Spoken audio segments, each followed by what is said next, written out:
everybody, and welcome to DNQ Football. We are back for our final video, our final preview, should I say, on the Mahinda Rajapaksa trophy. And we're back with Ryan today. It's very nice to have you back. How are you doing?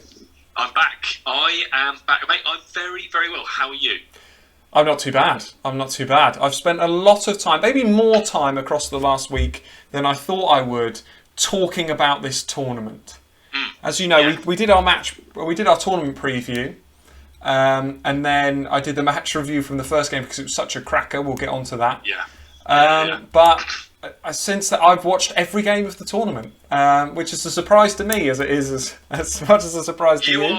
You are this tournament's biggest fan by a country mile, but I've got an awful lot of time and an awful lot of respect for it. So, it's kind of mad, isn't it? So I had just a week away. Which was lovely, by the way. And we did a stream. We did our tournament preview. I don't know. I think it was maybe two evenings before or 3 evenings before I went away. And typically, I was kind of thinking, normally across a week we maybe do one, maybe max two videos, don't we?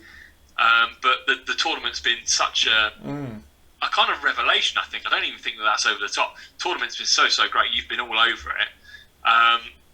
And you've had a number of kind of reviews and trophy related content that you've been journeying. I mean, may I say what a cracking job you've done as well. Thank you very much. Covered it really, really well. And I obviously have followed the results closely. I've followed.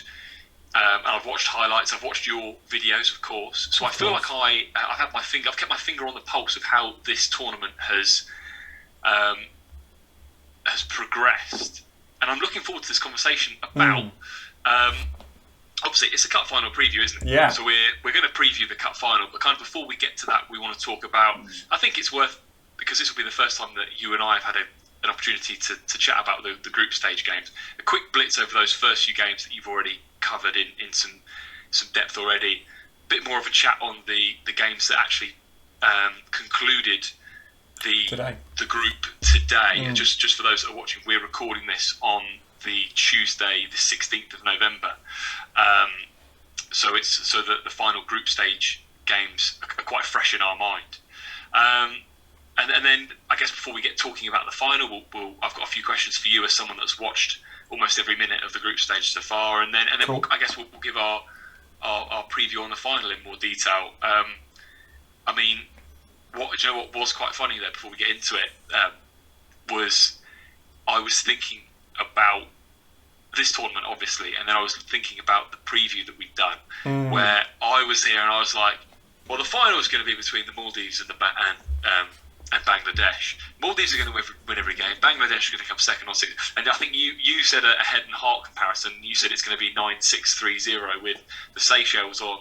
Was it Seychelles on 0? I think you said, and Sri Lanka. Yeah. I mean, we couldn't have been more wrong, could we? Well, for me in particular, when I was very kind of outright thinking that it would be a Maldives and Bangladesh final, and I thought the Maldives would win. But I mean, yeah. What a turn up for the book, some of the results. And let's kind of go through. Okay. Let's kind of go through those now, just to kind of, I guess, to catch everyone up that's maybe not watched any of your videos throughout. So, game week 1, or should we call it match day 1?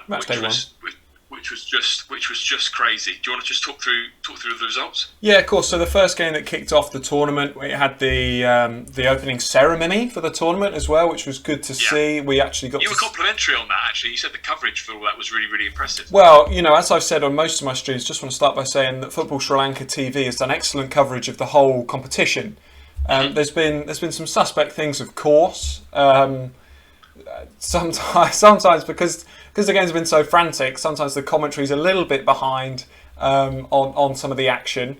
But in terms of the media coverage, the cameras, and the whole production of the whole tournament has been really good. And one thing I wanted to say before we even get into it, today's game between Sri Lanka and Bangladesh, I was watching it live. So were 21,000 other people watching it live. So that just shows you how brilliant it is that they were covering it on YouTube.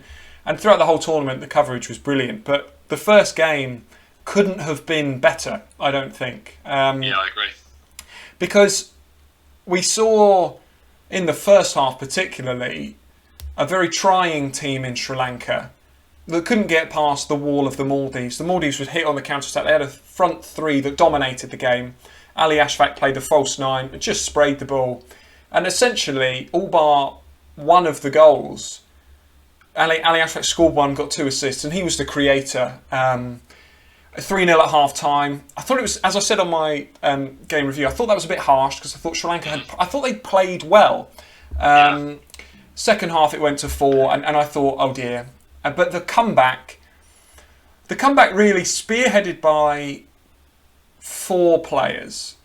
Those 4 players, Sujan Pereira between the sticks, keeping it at 4, which you don't normally think is a great thing to say. Duxon Puslas at the back, same thing. And then Dylan De Silva and Razeek. De Silva, of course, getting 3 of the assists for Razeek's 4 goals that he scored. And the scenes were absolutely incredible. And fair play to both sets of fans, because the Maldives packed out every game as well with their fan base. So, but what a start that was. And you know, the draw was deserved. And what a way to start that tournament off. Yeah, an unbelievable, ridiculous comeback. Really. It's just ridiculous, I think, is a great way to put it, isn't it? Those 4 Razeek goals, 4-4, absolute stunning start. The other fixture for that first game, Bangladesh won, Seychelles won. That late Seychelles, Labros, don't quite know the pronunciation, leveller, after Ibrahim had put Bangladesh into the lead. I mean, again, we won't go into too much detail because you've done a good review on it. Bangladesh should have been outside, missed a penalty. We're kind of made to pay with that fairly late on with the Seychelles leveller. But fair play for the Seychelles sticking at it, 1 apiece. So a really even first match day. Second match day comes, less in the way of goals, but still plenty of drama. Bangladesh beating the Maldives 2-1 with that late Barman penalty. Buyan had put them 1 up. There was that situation, the lino had flagged for offside. The referee got that right in the end. Yeah, they got that right. The Maldives levelled through Ibrahim before that late penalty. I can't remember how late that was. I don't know if it was quite as late as 83, 84. Yeah, but still a late penalty to give Bangladesh an unexpected win, and then Maldives 1 point from 2 games. The other game across that match day was Sri Lanka took on Seychelles, didn't they? Yes, and lost 1-0. And really, this was where tactics, this whole match day was where tactics outshone quality. Because the Maldives are a better footballing side than Bangladesh. I said this after the game, and plenty of Bangladesh fans commented, and plenty of Bangladesh fans agreed with me that the Maldives are a better footballing side than Bangladesh. But tactically, the Bangladesh's counter, and the Seychelles play much the same way, and they did in every single game, including their final game against the Maldives. And I think that one thing that I was thinking about today after both the results, which is quite incredible, the dominant team has failed to win a single game in this tournament. There has not been a win for the dominant side. The Maldives dominated Sri Lanka and drew. They dominated Bangladesh and lost. They dominated against the Seychelles and drew. And today, of course, as we'll get on to, Bangladesh, they dominated against the Seychelles and drew, and dominated today against Sri Lanka and lost. But the Seychelles have been the surprise package of the tournament. Absolutely. And of course, today on the final match day, they got a well-deserved draw against the Maldives. But the main thing to talk about in this match day is that there was as many red cards across the 2 games as there were goals. Wow. It was 3. That is incredible. Yes. I had not actually thought that, because there were 2 in the first game, right? 2 in the first game, and the right back for the Seychelles is a player that I've picked up on in previous streams. I called him a nasty player. I was maybe a bit harsh, but he should have got sent off for a challenge on Dylan De Silva in the game that Seychelles beat Sri Lanka. And he's actually quite a good player. I watched him a lot today. He's actually quite a good player, but he is so nasty with the challenges. and he could have got booked early on today. I actually wrote down when I was watching the game, I put, it's been 90 seconds and Matteo has fouled someone, because literally he just dives in. And he got 2 yellow cards today, both of them absolutely correct decisions. He could have got 4 yellow cards, and I'm sure if he'd have stayed on, he would have. But that is nothing in comparison to the Maldives red card. Oh God, yeah. So we've been speaking throughout the day, because you've been watching it quite closely. I've been dipping in and out, watched a lot of the last game. But you even said to me, because I dipped into that game, right? And we'll go back to the red card. That game finished 0-0 for those that don't know. I'm not sure if we'd mentioned it. It finished 0-0. Poor game. Seychelles got the point that they needed to secure their top 2 spot and seal their passage through to the grand final. Poor game. The pitch was tough. It lacked quality, and it just, Seychelles won't care. Of course, Seychelles won't care at all. But yeah, it was the quality really wasn't there, and that red card stood out as kind of one of the major talking points from the game. And assault. It is assault. Saying it was assault. It is assault. Borderline assault. 100% deserved red card. The camera pans. You don't actually see it when you're watching the game because the camera's panned past it. But when you see that replay, where it's almost a borderline attack on the player. It is for obviously fans who have watched some English games. I think it was of course a championship game. But it reminded me of when the fan came on and attacked Jack Grealish in the Villa Birmingham derby, in the way that he was running behind the Seychelles player, and it's so the ball is miles away, and it's so he should now. I don't know if they will dish out this punishment. But really, that's a disgrace to Maldives football, and he shouldn't play for the international team again. You can't do that. You can get away, and if you get sent off for it, with a cheeky one where you're challenging for a header, or 2 players are jostling and you leave a bit in. Emotions get to players, but you can't do that. You can't do that. There's being frustrated, and there's being aggressive, and there's being just outright. Horrible. Just horrible and stupid and sort of borderline assaulting. So, but they were down to 10 each. But that game ended 0-0. Seychelles, as we already said, into the final, through to the second game of today, and therefore the final game of the group stage of this tournament. And what a game it was! Stunning. And what an ending. And ultimately, what a result, and kind of how that left the table. Why don't you, as I say, I have watched a decent bit of this game, so I kind of know the details, but I almost feel like, as someone that has watched, more minutes than anyone on this planet, probably, of this tournament. Why don't you talk through the kind of the key moments from today's game that finished, of course, Sri Lanka 2, Bangladesh 1. Yeah, Sri Lanka's first win since 2018, which is an important stat. First win of the obviously first win of the calendar year, but it's been a calendar year in which they've improved and got some good results. Drew with India, drew with the Maldives, of course, as we've touched on already in this tournament. And I'd watched Bangladesh. I'd watched them draw with the Seychelles, and I'd watched them beat the Maldives, but they didn't strike me as a side that would absolutely dominate this game. It wasn't ever going to be 4-0 Bangladesh like it was in the Maldives game. As it turns out, that half for the Maldives was the only half that they really bothered to play for in the whole tournament. But I looked at the lineups, and although Dylan De Silva didn't start, it looked a lot more sensible to me. They went into the Seychelles game, and one player that they didn't play was Kavindu Ishan.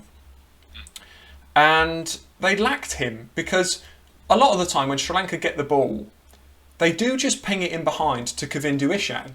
And he's one of the trickiest players. He's probably more skillful in a 1v1 than Razeek. He's probably more skillful than Dylan De Silva in a solo 1v1.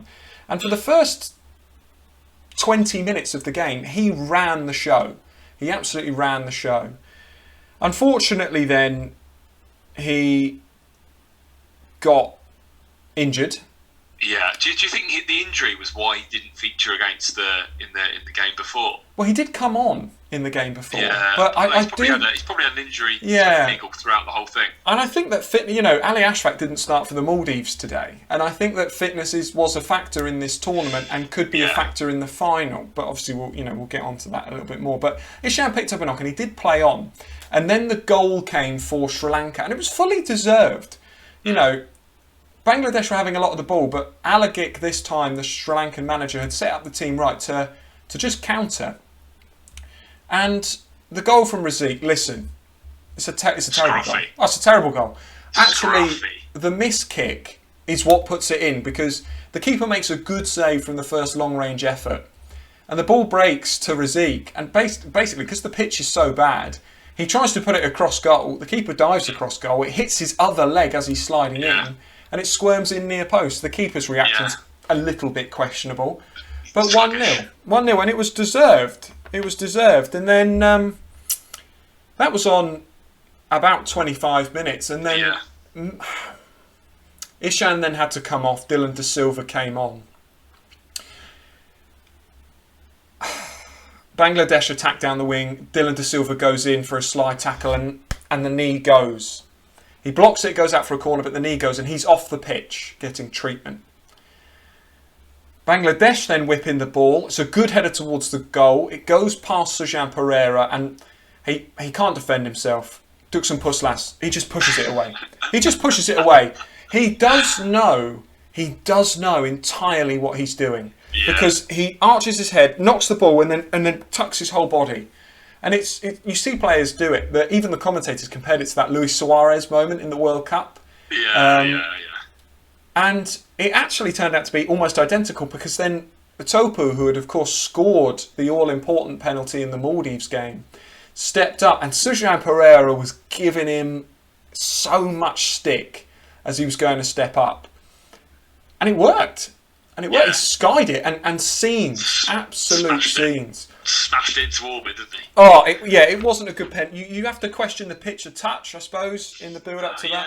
Yeah, it kind of looked like as his kind of other foot planted. You've seen that before, when the other foot plants, it almost then deviates the turf a little bit, which then means that the ball then is further up the shin. And, absolute spoon central though. And you saw a lot of long-range shots throughout, not just today's games, but the tournaments, where players would just get under it so much, and it would go into orbit, as you say. But then it all started to go downhill. Of course, Puslas is off, but they were all the defence, isn't he? Really, absolutely. They were always going to then just sit back.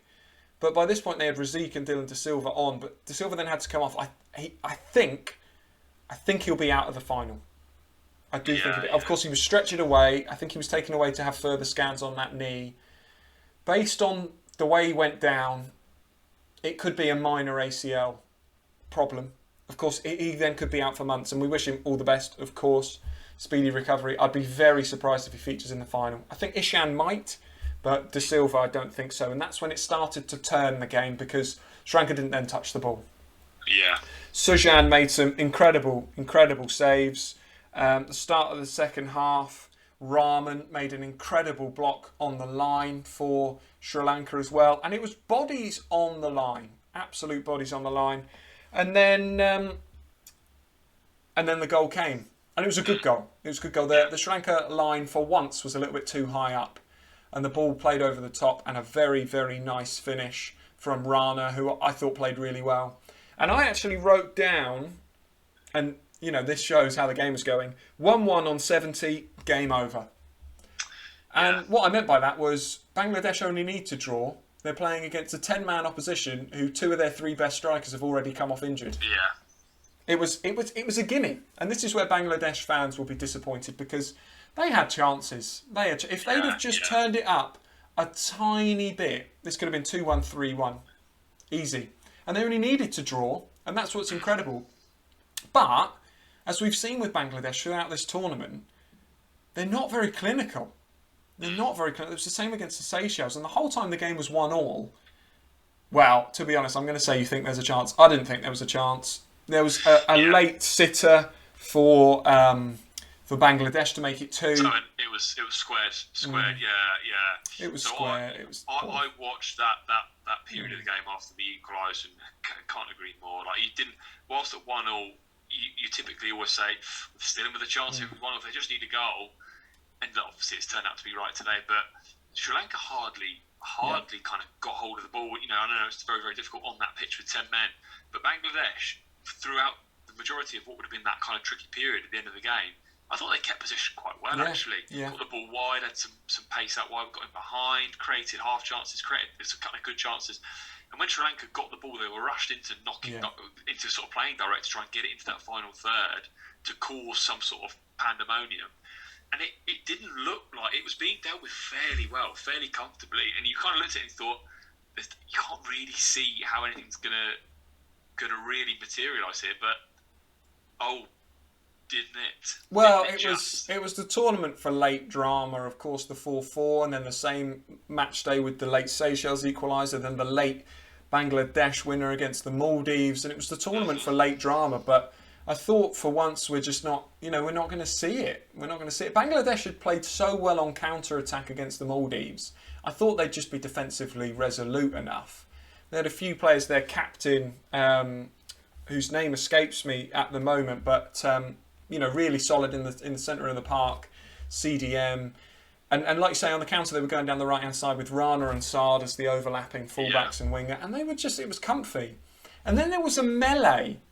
And the ball had gone out for a throw, and they'd been trying long throws all game. But the camera angle was watching a player go and pick up a ball and with the multi-ball system, a different Sri Lankan player was playing the ball into the box. And so you didn't really see what happened. Then all of a sudden you pan round, and the referee's given a penalty. Yeah. Penalty Sri Lanka. The commentary team's going wild. Insane scenes. And then they show a replay, which also didn't really clear it up for me. It looked like the ball came in. It looked like Razeek's attempted a bicycle kick of some sort.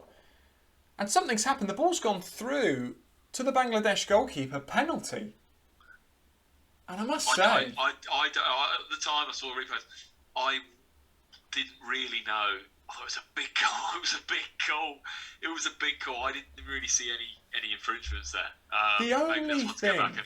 The only thing for me that makes me think, okay, maybe I've not got a good look, maybe the camera angle isn't great, is that considering it was a last-minute penalty to knock them out of the tournament, there wasn't much of an appeal.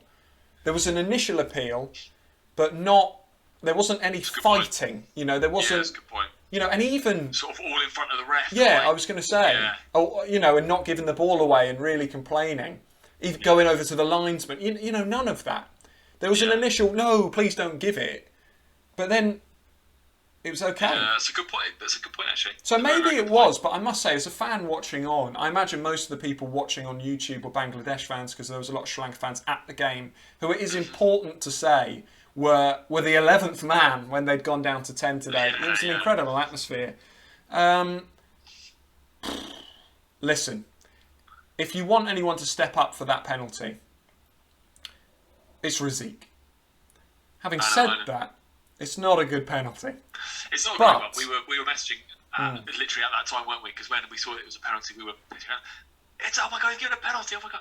And then when he scored, it was like, oh, he's done it, goal. But then kind of our comments after were, he got away with that a little bit, that pen. Yeah, he did. But then you look at it in the context of the game, and you look at it in the context of the pitch, and you think, you know what? Yeah. As we always say, hit target. You have to hit the target. You have to make the keeper save it. And there was almost an element, I think, and I think this with really intelligent players, you can tell, when they take their penalty, they strike it at a height and at a power level that if it does hit the keeper saves it, there's a fairly decent chance it will just squirm back.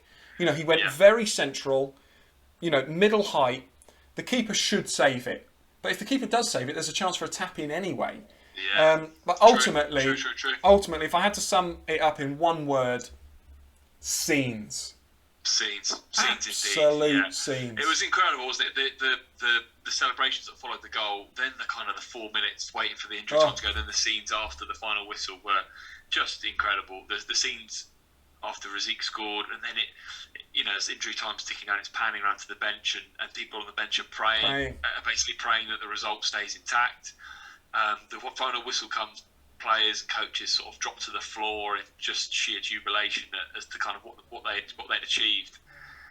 And you can't, you can't really take anything away from them to stick at that down to 10 men at 1-1 to get the opportunity and for Razeek to step up and score his 6th goal of the tournament, his 6th goal in 3 games in this tournament, and put them through to the final ahead of Bangladesh on goals 4. I think. Yeah, it's it goals is. 4, isn't it? Yeah. It is on goals 4, yeah, because of that 4-4. It's on goals 4. But listen, my opinion on it as a whole is that actually there were 3 teams that would have deserved the space in the final. Seychelles, of course, underestimated by everyone, proving everyone wrong with every passing game. Sri Lanka for their resilience, their passion, their crowd, their tenacity, and of course they're the lowest ranked, and that has to be a factor as well. But Bangladesh as well. It was harsh for them to miss out. They can feel hard done by, can't yeah, they? they were hard done by because they can hold their heads up high. I know it won't mean a lot, but they played well throughout this tournament. They were tactically brilliant against the Maldives. They should have put both games against the lower ranked sides to bed, and they didn't. And that's the only area where they can criticise themselves. But they played well. And unfortunately, the other side in the tournament, Maldives, were the big disappointment. Were the absolute disappointment. Bottom of the group, the highest ranked team by at least 30 places, and they come bottom of the group, which is very disappointing for them. It'll be interesting to see what they do in the next few years. But obviously, it has set up a final between Sri Lanka and the Seychelles. And Seychelles, of course, won the previous game in the group. Yeah. It's set up for a really, really interesting final. And I don't really know. I don't really personally know how to call it. I've got some questions for you kind of ahead of that game. I've got some questions to you about the group stage overall. So, I mean, just to kind of, I guess, neatly tie up everything on the group stages, as from a standings point of view, that 2-1 win for Sri Lanka meant that Seychelles topped the group on 5 points after 3 games. Sri Lanka came second on 4 points. Bangladesh came third on 4 points, but as we've already said, were eliminated on goals 4, which is very disappointing for those guys.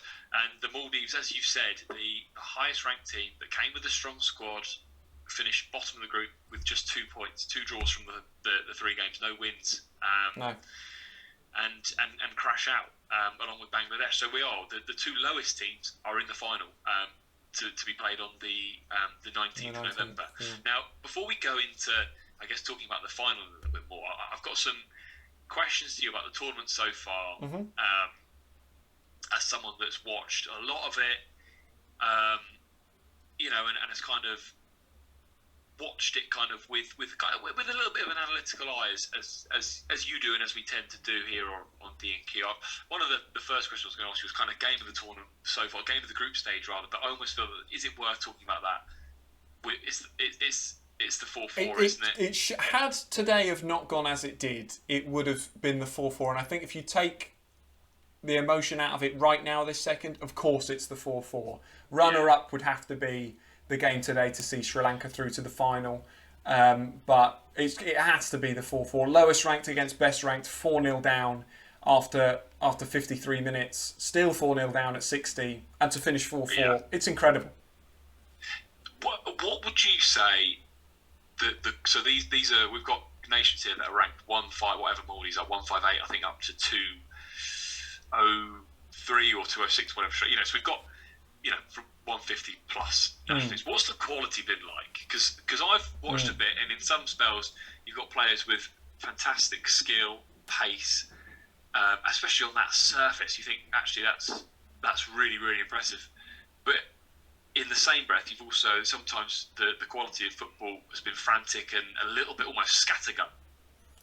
Yeah, I think that the quality, a lot of teams and a lot of games have been what I call 80%.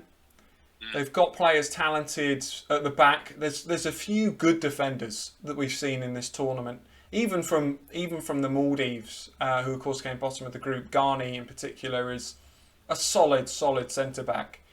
And the Maldives National League isn't an awful quality of league. Good players from Sri Lanka play in that league. But what I mean by 80% is a lot of them can't finish their dinner. Yeah. I think that's been the only thing. I don't know how many times. Yeah, I don't know how many times the ball has been in the box. And the one caveat I'm going to say is when it's not Razeek in the whole tournament, you've got to think he scored 6. I think all the other teams combined have scored 7 or 8 between them. If it's not him, then the Kalilakati's not there. There's been variances in quality, but also variances in style of play.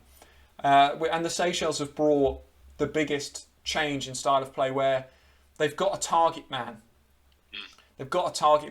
And I think that today Bangladesh could have really done with that. Seychelles are one of the only sides that are consistently above 6 foot.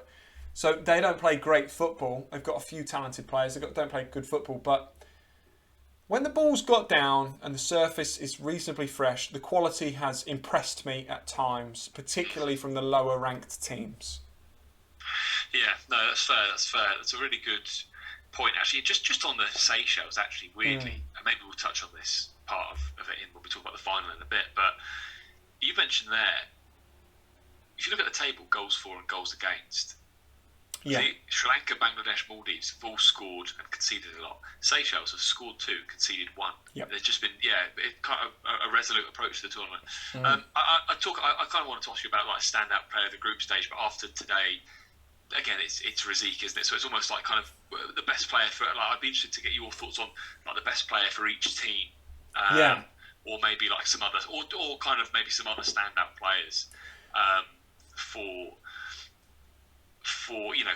because obviously Razeek got all the goals. Is there anyone else for Sri Lanka? Is there any other players for any of the other nations that you've kind of gone, Jesus, he's Well, yeah, I mean, player of the group stage has to be Razeek, but equally, I feel like Mellie for the Seychelles is hard done by.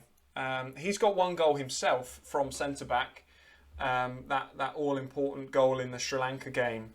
He must be 6'4", 6'3" wide, and he is a Rolls Royce defender for this level. The whole Seychelles back line, even the right back who got sent off today and is nasty in the tackles, they are good. They are good. The Sri Lanka game, we're talking about Sri Lanka, a side that have scored 6 goals in this tournament, but it's 6 in 2. And when they played against the Seychelles, we're talking Dylan De Silva, plays for a championship side, it's under 23s in Queen's Park Rangers. He was marshalled out of the game by Mellie.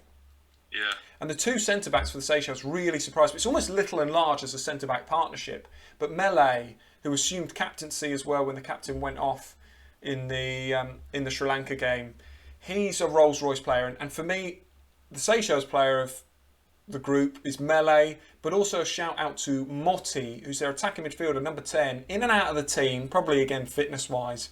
It's almost like a little Ronaldinho in there. He's got the hair.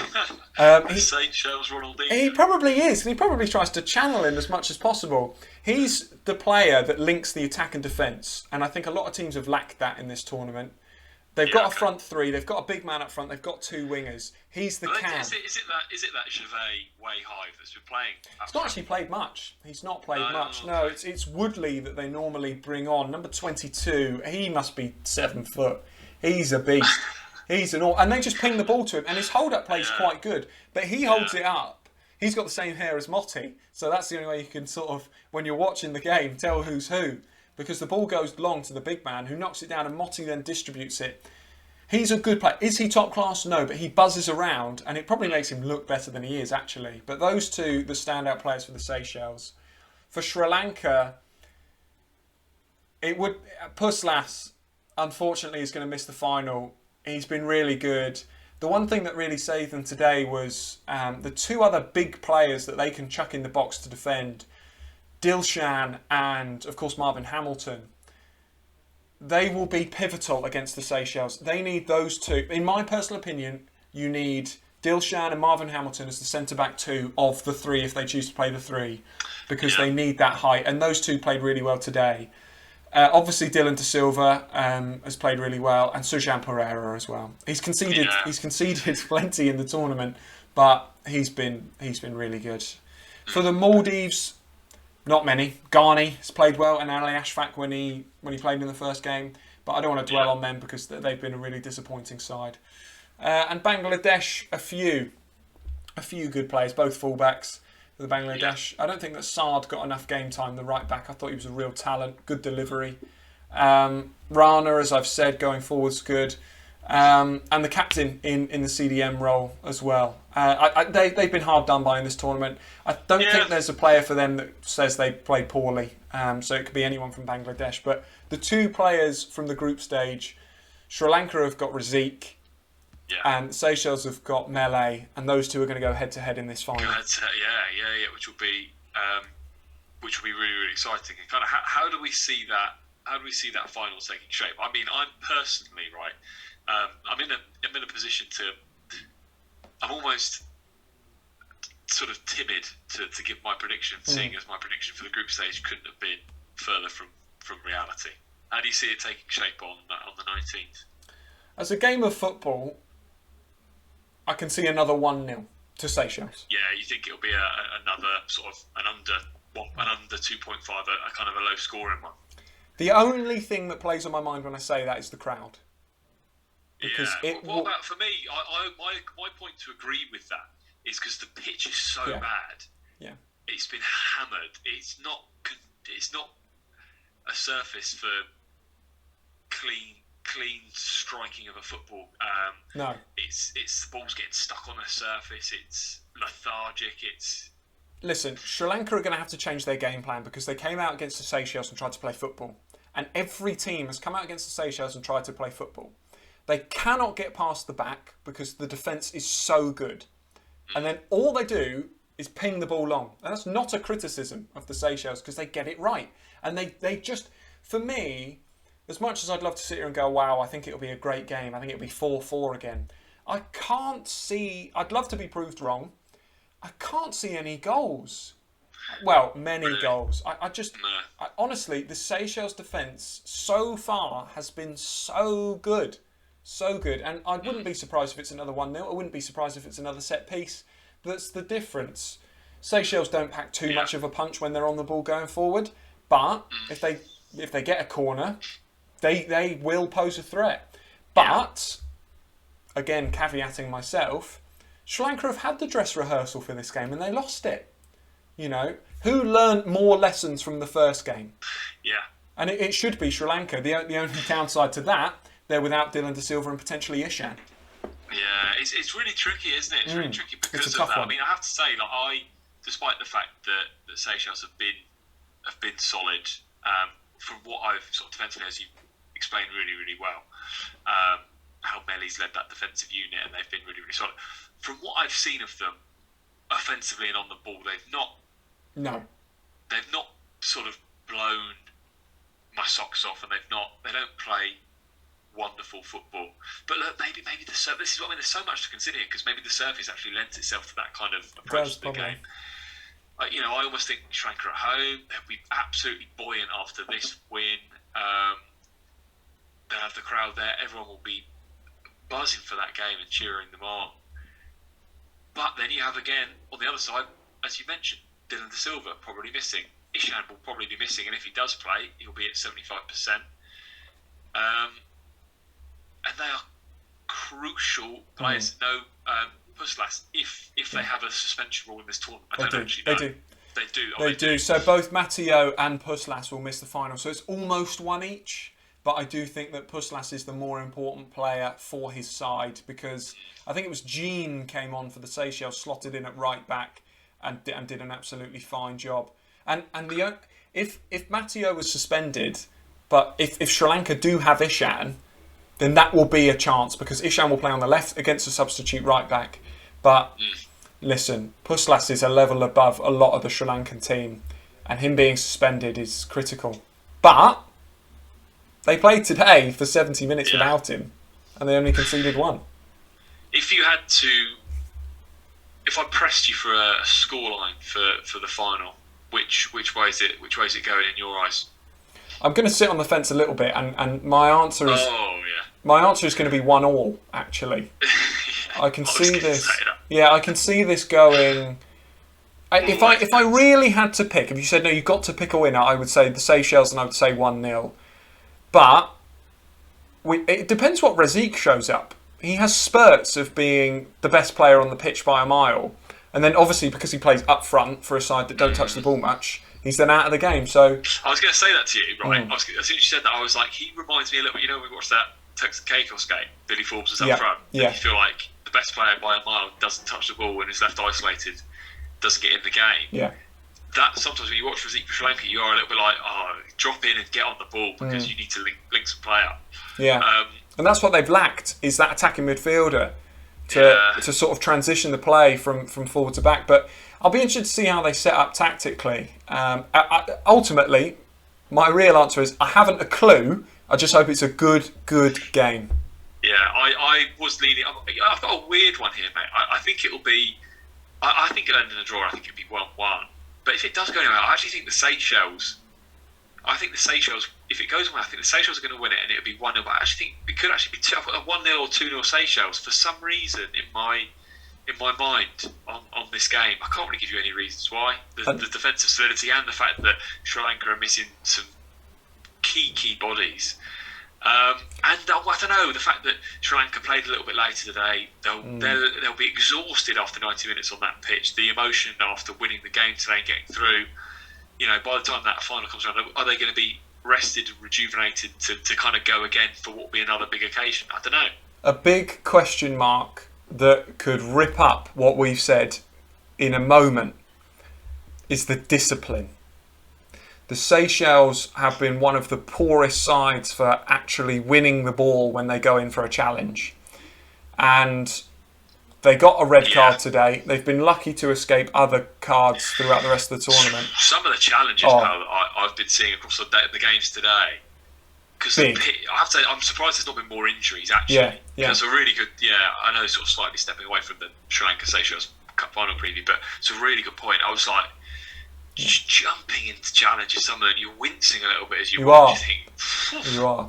But we've seen red cards given now. Yeah. It's almost like we needed them because there's been throughout the whole tournament. There's been some horror challenges. There really has, and we'd have seen plenty of red cards if sort of VAR was a thing.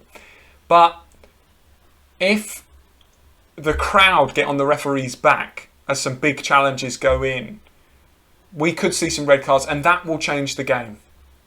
That will change the game. Yeah. It will be interesting.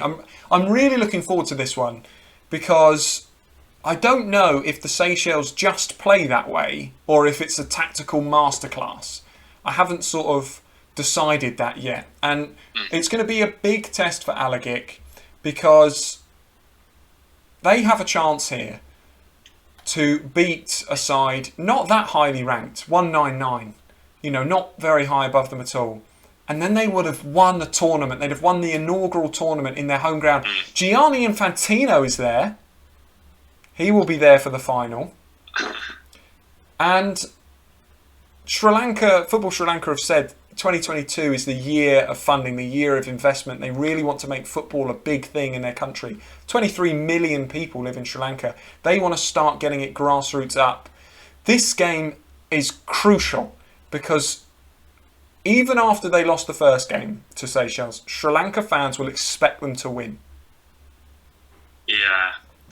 I was going to say, I think the game in isolation is important, of course. But I do think, I guess, talking about the tournament as a whole, the result, the performances, the heart, the desire, and the fact they've made the final, that in itself is almost sounds like the kickstart that they wanted for 2022 and 2023 to be the starting block for more grassroots development for the game.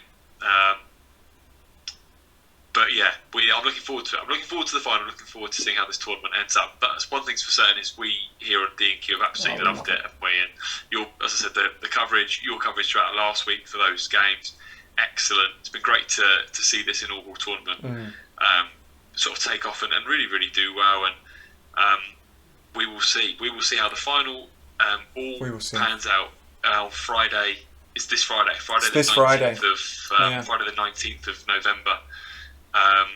What are we going to be doing? What's next on D&Q after this tournament then, Tomo? Well, after this tournament, Sri Lanka fans will be happy to know, in fact, and Seychelles fans, at some point in the near future, we have players from both nations that we will be interviewing on the show. So we've got Marvin Hamilton from Sri Lanka and Wei Hive, who I'm sure will feature in the final from the Seychelles. It'll be good to speak to both of those players. But also the big thing coming up in the future, of course, is the AFF Suzuki Cup. The other big cup in Asia. We're very Asian-centric at the moment because there's just so much going on there. Which is, absolutely incredible. But that really dominates the next month in and amongst a few other interviews that we'll have from around the world as well, including a very special shirt manufacturer, which we will have on the show as well. So lots to come on D&Q. Lovely. Lovely. Yes, I'm looking forward to all of it. It is Asian, it's Asian heavy at the moment, but that's the region that's delivering these kind of tournaments, and that's what we cover on D&Q, isn't it? And long may it continue for next year when games and tournaments are happening in the other regions. We'll be all over that. But for now, all eyes are on these tournaments. Looking forward to the final of this tournament. Looking forward to the Suzuki Cup coming around. Bring it on. Plenty for us to get into, and thank you all for watching this video on D&Q. If you do want to subscribe, just hit this little circular button here and you can subscribe to our channel to keep up to date with all the latest stuff. Thank you very much, Ryan, and we will see you next time.